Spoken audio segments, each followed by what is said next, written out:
Hello everybody.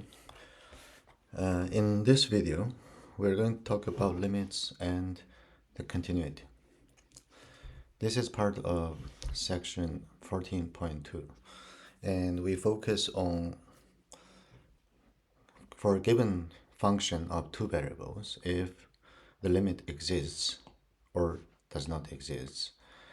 And beyond that, at the end, we will introduce the definition of the continuity of a function. So first, we look at the definition of the limit. So we have a function, consider a function of f of xy, which is a function of two variables, x and y. So this function f approaches the limit L. So we write it in this way. Limit of f of xy equals L as xy goes to a target point x0, y0 if the following conditions satisfied. So the condition says for every small number epsilon greater than 0, there exists a corresponding number delta greater than 0 such that the function value f of xy is close to L, so the absolute value of the distance, right? Less than epsilon. The distance of value and value of the function and the limit point is less than epsilon whenever xy is close to x0, y0 within the distance of delta. Well, this definition is not very intuitive because it comes from mathematical analysis for the rigorous development. But when we interpret this definition, we often write in the following way. So f of x, y, the value goes to L, approaches to L,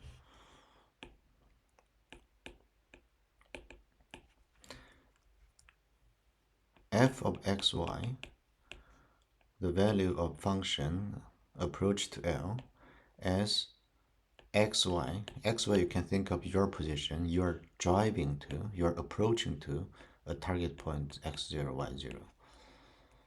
And one thing we want to emphasize is that when you drive, this is your position, when you drive to the target point x0, y0, it doesn't matter which path you take. You can go different ways. For example, in the two-dimensional space, any target point x0, y0 can be approached from different directions like this, or not necessarily like in a straight line. So no matter how you approach, your function value is always along the path. The function value is approaching the value L. So no matter how you approach, maybe this path. And this will be crucial. This when we prove a function has no limit. All right, we will get this point later and try to use some examples. Before we start some examples, we can look at a few properties of the limit, which is analogous to functions of single variables. So we consider a function f, which has a limit L, a function g, which has a limit m. They both have the same target point, x0, y0. In this case, sum rule holds. What it means is limit of sum of the function equals sum of two limit values. The difference, you can also have the same thing. So limit of difference equals the difference of two limit values. And all the things like constant multiple rule and product rule, quotient rule, and power rule, root rules holds naturally as long as this is well defined. All right, now we're going to ask a few examples to understand better the concept of limit. The typical question is following. We are given some function f of xy and we ask the limit value of f of xy as you approach the target point AB. then typically there are two kind of answers. One is some number L. In this case, the limit exists. Another kind of solution is DNE, does not exist. The limit does not exist. If you have no limit, then you should prove why it doesn't have limit. So for this kind of problem, first thing we want to try is substitution. In other words, you want to plug in A and B to X and Y. So replace X by A, replace Y by B, and evaluate f of x, y. If this is well defined, then the limit is usually the value of f of ab. But sometimes when you substitute ab, f of ab does not give a proper value. In other words, it sometimes gives 0 over 0, infinity, infinity, infinity over infinity, 0 times infinity. Then whenever you comes up this kind of weird non-proper value, then we have to continue. We have to try different ways. Often we do simplification so that f of xy has easier expression to evaluate. And then after simplification, we can use substitution to evaluate its limit if this exists. So common simplification technology includes factorization and rationalization and some others. All right, you tried everything, substitution and simplification, and you still get nothing. Then what you do is you suspect there's no limit, and you try to prove DNE does not exist. So to do that, we use two-part test, which will be explained later using examples. All right, first example, easiest examples are whenever you use substitution, you get a value. Then this is easiest problem. So there are A and B, two questions. Limit of this expression looks very complicated as xy approach 0, 1. So we first do the substitution. In other words, 0 goes to x, 1 goes to y. Every x is 0, every y is 1. Then we get this value, and computing the result is -3. For the second problem is similar. Although it has square root of x squared plus y squared, we do substitution. In other words, x will be replaced by 3, y replaced by -4, and then the result is 5. So those are both substitution, and whenever at the end we get a proper value as a limit. The next one, find limit of xy goes to 0, 0 of this function. So we're going to set this as f of xy and try to use substitution for the first attempt. So we look at f of xy when x equals 0, y equals 0, which is 0 squared minus 0 times 0, square root of 0 minus square root of 0, which is 0 over 0. So there's no conclusion, there's no useful information. It doesn't mean DNE, it doesn't mean there exists limit. So we do simplification.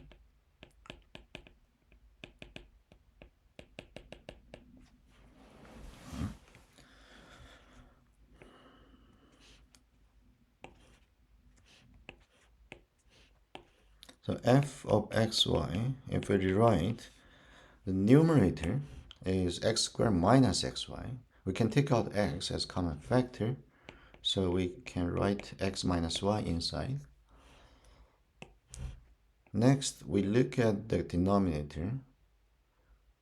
This is a typical case of rationalization. So whenever you have this square root of x minus square root of y, to rationalize this square root, we multiply by the sum of these two terms.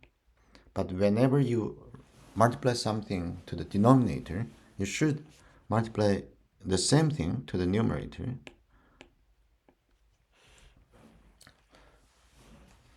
In this way, you get the balanced value, or you didn't change the original value. And then we just copy down numerator, and we simplify or rationalize the denominator, which is by difference of squares. It is x minus y. And x minus y are common factors which can be eliminated, and this becomes x times square root of x square root of y. So at the end, we came up to a simplified version of f of xy. So the problem is reduced to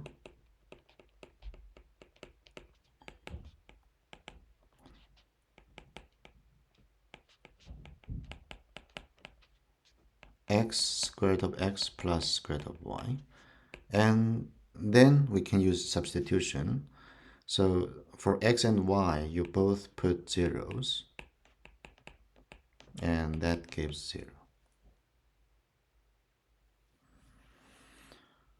All right. Now, the next type of examples usually gives no limit result, but we should prove why it has no limit. So how to prove there's no limit for given function? So to prove that, if a function f of xy has two different limits along two different paths approaching to the target point, then it has no limit. So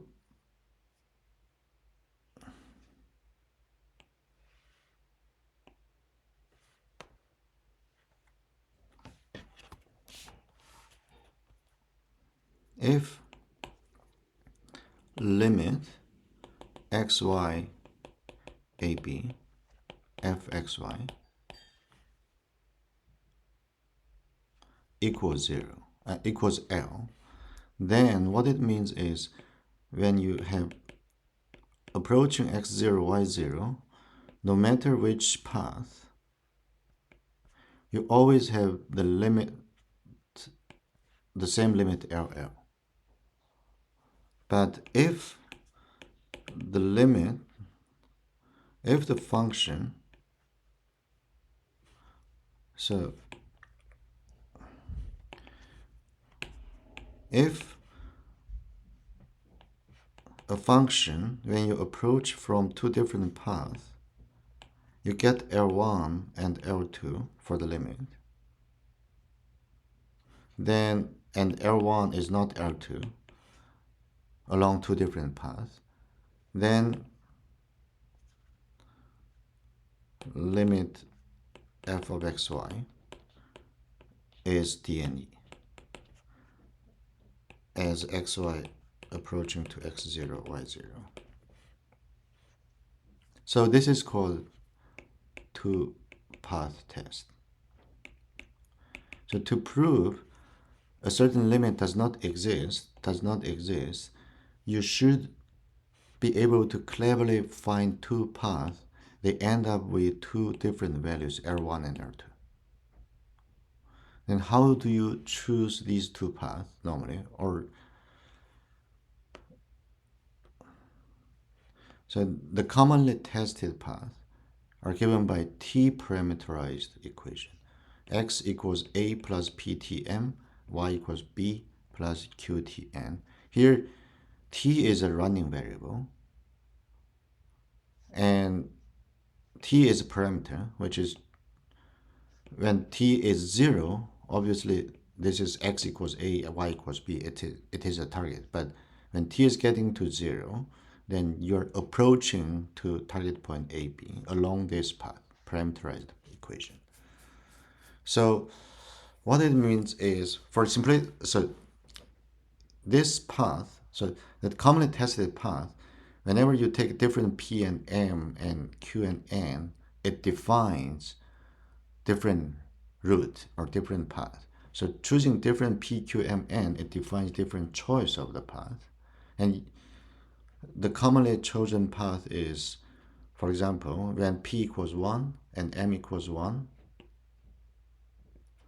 and N equals 1, then it is a straight line. We can see from here. So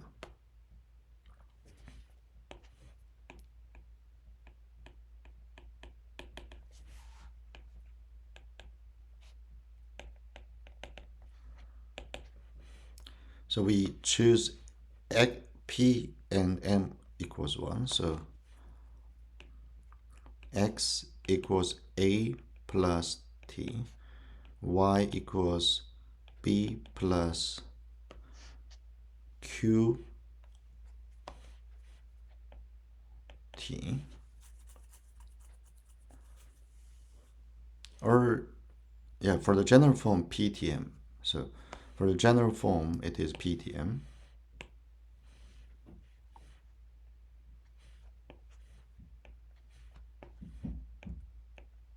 And QTN. So suppose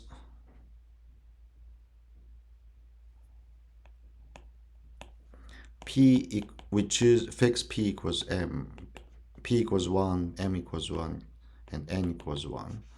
Then this path is a straight line. So what it means is, when I write this down, it is reduced to following path.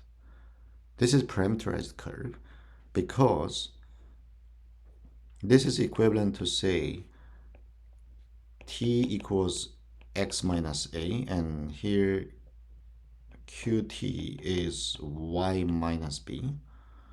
So that means Y minus B equals Q times T. T is X minus A. Or you can write this as Y equals QX minus A plus B. It's a line going through AB.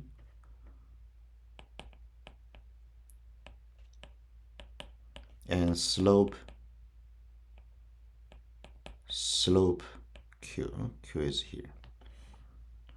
So what you can see is that, suppose this is AB, right, the target point, then you can go there along Q slope. So when you choose different Q's, this is for Q equals 1. If your Q equals -1, then you approach this here. So this is Q equals 1, and this is Q equals -1. And if you find going along these two paths, ending up with two different values, then we can prove this is not, it doesn't have limit. Of course, if we choose different PMNs, then we have different route, different path approaching to the target. All right, let's look at this problem. So it's one of the typical problem to for the two-part test. So f of xy is given by y over x. What is the limit of f of xy when xy approaching to 0, 0? So as usual, first we do substitution, which means f0, 0, which is 0 over 0. So useless. Simplification. F of xy is already given by y over x. You cannot simplify this anymore. So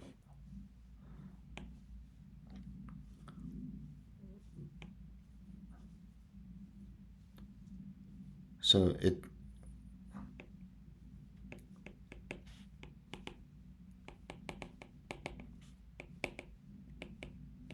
So in other words, we tried the first two methods and we don't have any conclusion. Now we suspect this limit problem does not have solution, or it doesn't, this problem does not have limit. So to prove that, two-path test. So what we do is we are going to we're trying to, so x and y, the target points are 0 and 0, right? Because this is 0, this 0 is target of x, this 0 is target of y.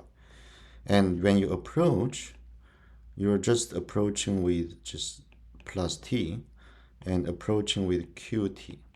Let's see what we have, what you can have. Q could be 1 or -1 or 2, any number you can take. So Q defines the slope of this path. If you choose different Q, then you have different path, right? So we are going to use this line to approach 0, 0. In this case, what is f of xy?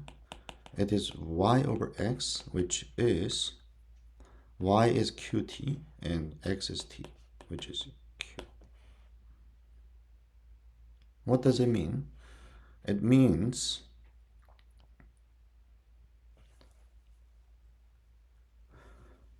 whenever, so limit fxy, whenever x choose t and y choose qt and t goes 0, right? Then it is, the limit is q. So this is approaching value when you're going along this path. Q can be taken, Q is random because Q is a arbitrary. Q can be any value. So if you choose Q equals 1, then the limit is 1. Q equals 2, then the limit is 2. So it means along this path, it has different limit. So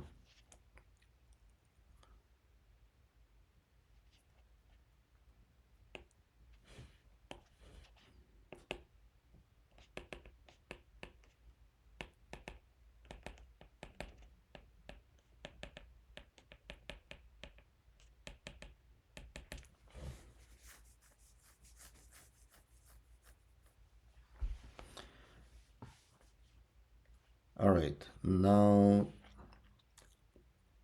we look at this problem. This problem is a little bit tricky. So if we do substitution first for this problem, then it goes to, so first I need to explain what the problem is. Show that f of xy has no limit at origin. Origin means 0, 0. The target point is 0, 0. So it is equivalent to ask, find the limit of f of xy as xy goes to 0, 0.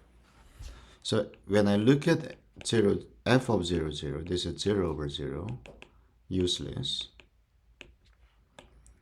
And also simplification does not work. So we try to prove there's no limit.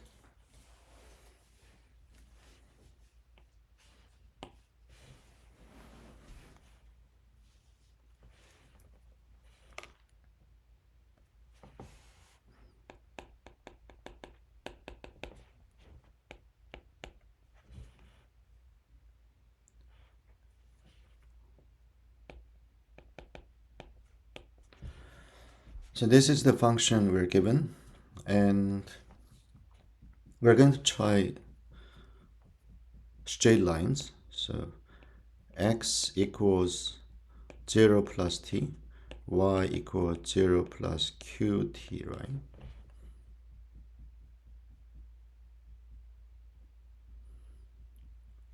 Then along this path, So let me write this as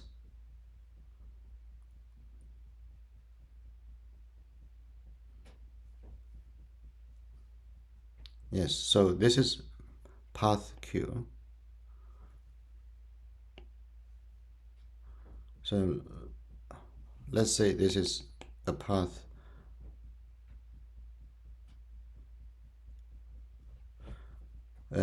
which is slope with Q, straight line actually. So the limit of f of xy when I am going along this star stands for this straight line going to 0 0 is going to be, so we want to replace every x by t and y by qt. So when I do that, t squared times qt and t to the fourth power and q squared t squared.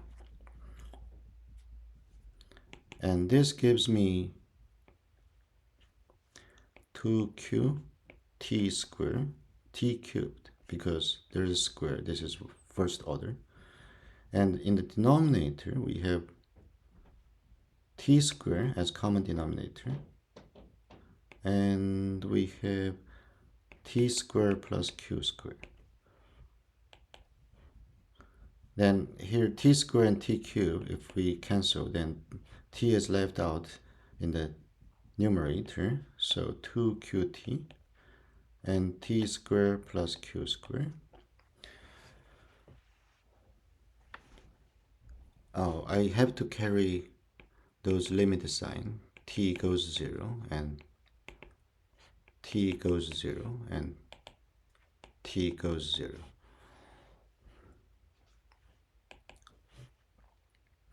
And this becomes the limit problem, limit calculation in calculus 1. So we divide t both sides, both top and bottom, so 2q. And here it is, if we divide t, then t plus q over, no.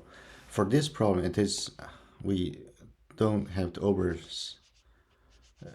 think, so I'm doing overthinking. It's not that difficult. We just do substitution.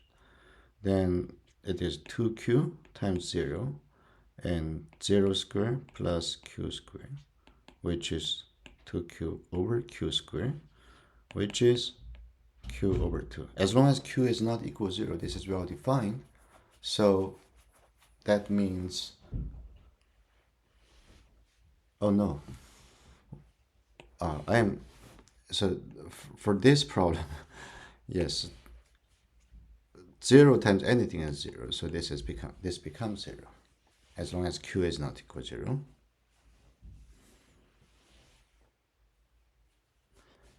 So we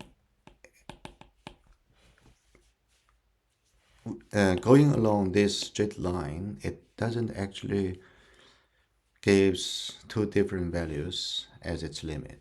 So it didn't work out for two-pass test. Now what we do is, next attempt is we're going to use different path. Use x is 0 plus t, y is 0 plus qt squared. So if we go back to the common choice of path, then I choose p equals 1, m equals 1, and q is q, and n is 2. So that's parabola actually. So when we choose this kind of path, the limit, and when I goes along this path, f of xy, then this is limit t goes 0 and 2 times x squared. So I'm looking at this, x is replaced by t, y is replaced by qt squared. So that gives me t squared times y is qt squared, and x to the fourth power is t to the fourth power, and y squared is q squared t to the fourth power. And simplify that, we have numerator 2q t to the fourth power, and denominator I can put out t to the fourth power and 1 plus q squared. T to the fourth power, t to the fourth power is cancelled, and the remaining thing is q dependent limit. In other words, if you choose different q's, for example, if q equals 1, then this is 2 over 2, which is 1. If you choose q, if we choose q as negative 1, then this negative 2 plus over 2, which is negative 1. So it makes two different limit. So this is q dependent. So by two-path test,